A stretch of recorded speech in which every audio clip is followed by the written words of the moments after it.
efektif itu adalah proses belajar mengajar untuk menghasilkan kecerdasan, ketekunan, dan kualitas yang baik pastinya. Saya rasa cara belajar efektif ini beberapa dari antara kalian sudah menerapkannya di SD maupun di SMP. Ya, nanti saya akan jelaskan sedikit. Saya rasa kalian sudah sedikit paham, saya hanya memperdalam saja, ya. Nah, ciri-ciri belajar efektif itu ada banyak, ya. Saya akan jelaskan satu persatu sama kalian. Yang pertama, ya, kalian harus tahu dulu apa tipsnya, ya. Tips untuk belajar efektif itu ada. Yang pertama adalah belajar kelompok. Jadi disarankan untuk kalian melakukan belajar kelompok. Supaya apa?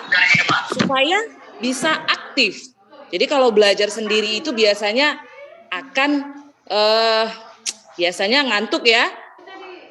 Ya, kalau belajar sendiri. Tapi kalau belajar kelompok bersama teman itu bisa lebih aktif lagi, bisa saling bertanya, pengetahuan juga bisa saling berbagi ya. Jadi yang pertama tips untuk belajar itu adalah belajar kelompok. Kemudian yang kedua adalah rajin membuat catatan ya, rajin membuat catatan. Jadi kalian harus rajin mencatat meskipun mencatat itu adalah metode belajar yang terdahulu, yang lama.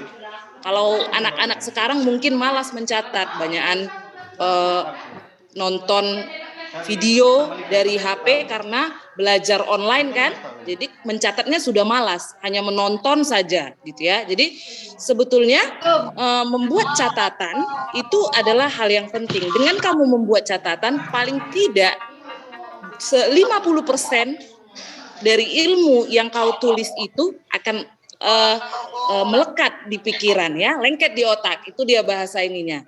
Jadi harus rajin membuat catatan, itu salah satu cara belajar efektif. Ya, kemudian yang ketiga, disiplin dalam belajar. Nah, ini yang penting sebetulnya. Dikatakan disiplin, kalian harus betul-betul tekun, kemudian membuat jadwal.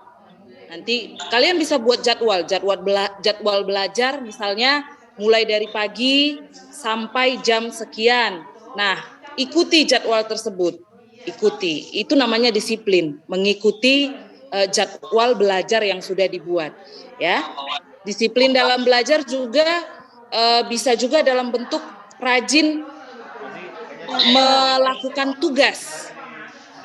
Ya, kalau guru memberikan tugas, kerjakan, itu termasuk disiplin dalam belajar ya.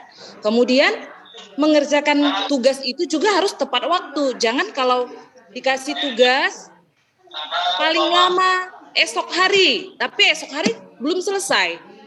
Kamu selesainya 3 hari kemudian, Bu, baru selesai. Nah, itu sudah tidak disiplin namanya. Jadi coba untuk disiplin. Melakukan tugas atau mengerjakan tugas tepat waktu, melakukan jadwal belajar yang sudah disusun dengan baik, itu ya, itu yang paling penting sebetulnya dalam cara belajar efektif. Harus disiplin ya. Itu yang ketiga. Kemudian yang berikutnya, yang keempat, kalian catatnya itu Vika. Ibu sudah berikan 3, udah dicatat. Sultan itu dicatat.